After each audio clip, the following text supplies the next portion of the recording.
रात के 2 का वक्त था। मेरा घर अंधेरे में डूबा था। मैंने अपने घर के चौतरफ हिसार खींच रखा था, इसलिए मेरे दुश्मन मेरे घर की दहलीज पार करने की हिम्मत नहीं कर सकते थे। मुझे इंतजार था अपने मुखबिर का, जो वक्त और हालात का जायजा लेने काफी देर से निकला था और अभी तक वापस ना पलटा। जूं जूं लम्हे पर लम्हे गिरते जा रहे थे, मेरी फिक्र बढ़ती जा रही थी। अचानक मुझे अंधेरे में उसकी मौजूदगी का एहसास हुआ तो मैंने घुप अंधेरे में उसे तलाशने की कोशिश की। वो चलती हुई मेरे करीब से गुजरकर कमरे में दाखिल हुई। मैं भी इसके पीछे लपका। कमरे के फर्श पर बिछी चटाई पर बैठी वो अपने पंजे चाट रही थी। मैंने इसकी तरफ बढ़ते हुए कहा, मुझे बताओ तुम ठीक हो? वो बदस्तूर आंखें बंद किए पंजे चाटने में मसरूफ रही।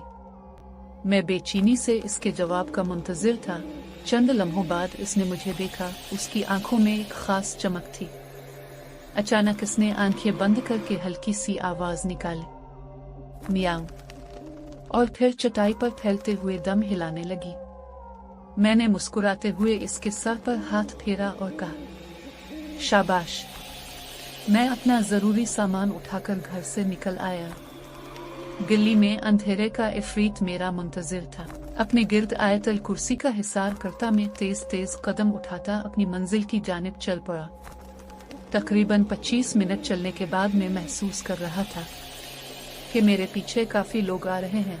मैं इन लोगों से अच्छी तरह वाकिफ था। महल्ले से बाहर निकलकर मैंने अपनी मंजिल की तरफ कदम रखा ही था कि सर्द हवा ने मेरे बदन को पीछे धकेलने की पूरी कोशिश की, लेकिन मैं बिना डगमगाए कदम जमा चुका था। मैंने चारों जानिब नजर दौड़ाई। खूब अंधेरे में कई आंखें मुझे घोर रही थी। दूर तक वीरानी और वहशत के साए रख्सा थी। माहौल पर सुकूत तारी था। अचानक कुत्तों के भौंकने की आवाज ने पर सुकूत माहौल का सीना चीर कर रख दिया। कुआं खोदने वाले को यकीन होता है कि जमीन के नीचे पानी है, और जब तक यकीन कामिल हो कामयाबी यकीनी होती है, और जहां यकीन डगमगाए समझो सारी मेहनत रायगा गई। वो बात याद करते हुए चल पड़ा। इविज मुसलसल बढ़ने लगी और मेरे लबों पर विर्द जारी हो गया। कहीं कुत्ते तो कहीं अजीब जुबान में मुझे खबरदार करने के लिए शोर गुल किया जा रहा था। मैं मंजिल की जानिब बढ़ता जा रहा था। जल्द ही मुझे पुराना कब्रिस्तान दिखाई दिया। यह कब्रिस्तान काफी पुराना था। कुछ फासले पर सरकारी स्कूल भी था। कब्रिस्तान के बाहर पुराना बरगद, यही मेरी मंजिल थी। जो जो मैं कब्रिस्तान की तरफ बढ़ रहा था, शोर मजीद बढ़ता जा रहा था। मैं महसूस कर रहा था मैं जितना आगे बढ़ता हूँ, जमीन मुझे पीछे धकेल रही है। अल्लाह अकबर, अल्लाह अकबर, अल्लाह अकबर। मैंने चलते हुए बुलंद आवाज में अपने खुदा को पुकारा। जमीन थम गई, शोर थम गया। हक अल्लाह, मैंने बुलंद आवाज में कहा। अब न जमीन रेंगी और न शोर हुआ। चंद लम्हों बाद में बरगद के दरख्त तले खड़ा था। मैंने जगह मुंतखब की और हिसार खींच के बैठ गया। अपना मतलूबा सामान निकाला, मुश्किल अजफर छिड़का, चराग रोशन किया और तस्बीह को अकीदत से चूमते हुए आंखों से लगाकर विर्द करने लगा। ये तस्बीह मेरे दोस्त की थी जो उन्होंने मुझे इनायत। अचानक बरगद के दरख्त पर भौचाल आ गया। यूं लग रहा था जैसे मैं बरगद के इर्द गिर्द घूम रहा हूँ। मेरी आंखें बंद थीं। आंधी और तूफान इतना शदीद था कि एक पल को लगा मैं भी इस तूफान की नजर हो जाऊंगा, मगर ये इतना आसान भी ना था। बस अल्लाह के हुक्म से थम जा। तूफान थम गया। मैंने विर्द मुकम्मल कर लिया, मगर चराग बुझ चुका था। हंसी की दबी दबी आवाजें उभरी जो कहकहों में बदल गई। तुमने क्या सोचा था कि सब कुछ तुम्हारी मर्जी से होगा?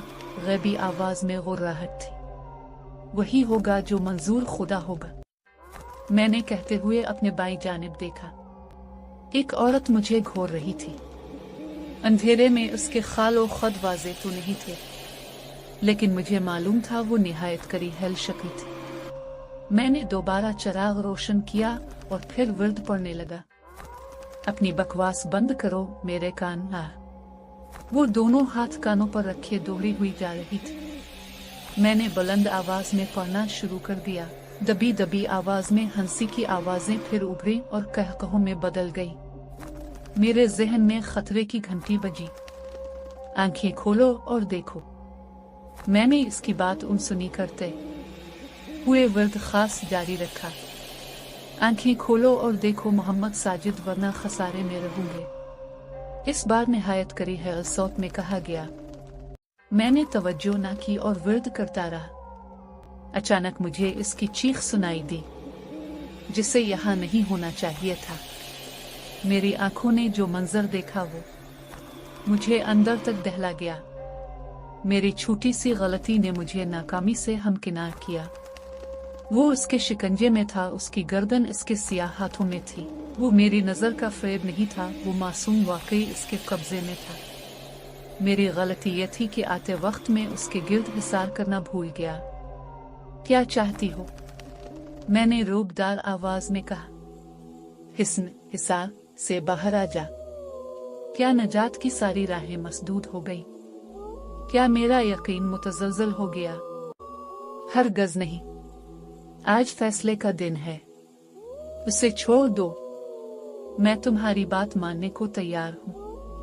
तुम्हें मेरे पास आना होगा उसे छुड़ाने, वरना मैं उसकी गर्दन उधेड़ दूं। नहीं, मैं तैयार हूँ। मैं हिसार से बाहर निकल आया। एक बार भर शोर हुआ जैसे बहुत से लोग जीत का जश्न मना रहे हों। आओ आओ उसे ले जाओ, यही चाहते थे ना तुम? हाँ, मैं यही चाहता हूँ। तुम इस मासूम की जान छोड़ दो। ये इंसान है और तुम खबीस के कबील से ताल्लुक रखते हो। तुम्हारा और उसका क्या मील? ये मेरे बेटे की पसंद है, वो इसके साथ खुश है।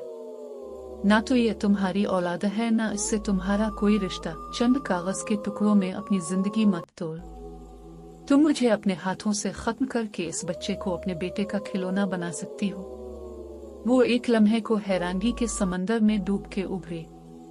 ये चाल है तुम्हारी। बच्चे की गर्दन मेरे हाथ में है और तुम खेल खेल रहे हो। मैंने बच्चे को देखा। वो जिंदा था, मगर तागूती ताकतों के जेर असर बेहोश हो चुका था। मैं चलता हुआ इसके सामने आ खड़ा हुआ। तो मर भी गया तो भी ये बच्चा हमारा ही होगा। क्या तो इतनी कुदरत रखती है मुझे छू भी सके? बदबख्त तो भूल रहा है तो हिसार से बाहर खड़ा है। बच्चा मुझे दे दे। इसने मुझे गुस्से से घूरा। उसकी आंखें यकबारगी सुर्ख अंगारा हो गई। बच्चा मुझे दे दे, वरना मैं तुझे जहन्नम की आग में झोंक दूंगा। मैंने चीखते हुए कहा। मेरी आवाज कब्रिस्तान के वीराने में गूंजी। यकलख्त खामोशी ने डेरा जमा लिया। वो गुस्से में फुनकारती मेरे तरफ बढ़ती। इससे पहले मेरा तस्बीह वाला हाथ उसकी गर्दन पे था, मेरे लबों पर एक बार फिर विर्द जारी था। देखते ही देखते इसके जिस्म को आग ने यूं पकड़ा जैसे वो सूखी लकड़ी हो। कब्रिस्तान चीखों से गूंजने लगा। फिर मैंने बरगद से शोले निकलते देखे। मैंने बेहोश बच्चे को उठा लिया और मुड़कर अपने हिसार की जानिब देखा, जहां चराग रोशन था और पास वो बैठी थी। मुझे देखते हुए बोली, मियां। फिर वो अपने असल रूप में आते हुए बोली, जनाब। मैंने मुस्कुराते हुए हाथ पे लिपटी तस्बीह को देखा और घर की जानिब चल पड़ा। अपनी गली से दूसरी गली में मैंने कदम रखा तो बच्चे की रोने की आवाज आने लगी, जा लूट जा। क्या तूने अपनी माँ का अंजाम नहीं देखा? फिर रोने की आवाज दूर से दूर होती गई। गली के तीसरे मकान की मैंने डोर बेल बजाई। कुछ देर बाद गेट खोलने वाले आंखें फटी की फटी रह गई। ये मगर इस बात को छोड़िए इरफान साहिब, सिर्फ इस बात का ध्यान रखिए आपके बच्चे वीरानों में न खेला करे। सुबह मस्जिद आ जाइएगा, बच्चे को दम करा लीजिए। कल अब दम कराना भूल गए थे। इजाजत दे। मैंने बच्चे को बाप के हवाले कर दिया। इतने में अज़्न का आगाज हुआ और मेरे कदम फला की पुकार की जानिब उठने लगे। जाते जाते अब से इतनी गुजारिश करूंगा कि अपने बच्चों का खास ख्याल रखें, उन्हें वीरान जगहों से दूर रखें। जिन्नात और शयातीन ऐसी जगहों को अपना मस्कन बना लेते हैं। हमारी आंखें उन्हें देखने की ताकत नहीं रखती और अनजाने में इंसान इनका नुकसान कर देता है। ये बच्चा भी शयातीन के बच्चे से अनजाने में घुल मिल गया, क्योंकि वो इंसानी रूप में ही इससे मिलता था। खुदा का शुक्र था इस बच्चे के वालिदैन बर वक्त मेरे पास ले आए, वरना वो हमेशा के लिए अपने मासूम बच्चे को खो बैठते। ہمیشہ یاد رکھیے ناری مخلوق صبر و برداشت کی دولت سے محروم ہوتی ہے اور وہ جلد غصے میں آ کر ناقابل تلافی نقصان پہنچا دیتے ہیں۔ اللہ ہم سب کا حامی و ناصر ہو۔